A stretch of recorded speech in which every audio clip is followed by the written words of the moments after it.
নমস্কার, আমি পল্লবী। বইপোকার আসর ব্লগে আপনাদের সবাইকে জানাই সুস্বাগতম। আশা করি সবাই ভীষণ ভালো আছে। চলুন, আজকে আপনাদের জন্য নিয়ে এসেছি সুকুমার রায়ের ডানপিটে। বাপরে, কি ডানপিটে ছেলে! কোন দিন ফাঁসি যাবে, নয় যাবে জেলে। একটা সে ভূত সেজে আঠা মেখে মুখে ঠাঁই ঠাঁই শিশি ভাঙে স্লেট দিয়ে ঠুকে। অন্যটা হামা দিয়ে আলমারি চড়ে, খাট থেকে রাগ করে দুমদাম পড়ে। বাপরে, কি ডানপিটের ছেলে!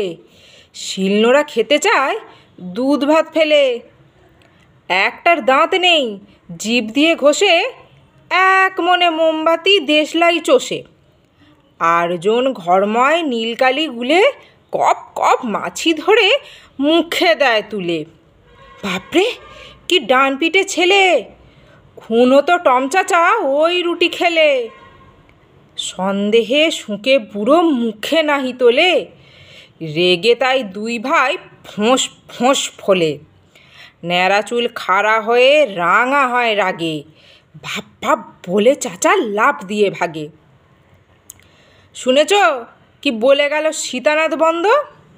আকাশের গায়ে নাকি টকটক গন্ধ। টকটক থাকে না কো, হলে পড়ে বৃষ্টি, তখন দেখেছি চেটে একেবারে মিষ্টি।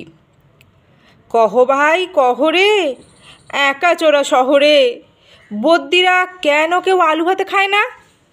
লেখা আছে কাগজে, আলু খেলে মগজে ঘিলু যায় ভেস্তিয়ে, বুদ্ধি গজায় না।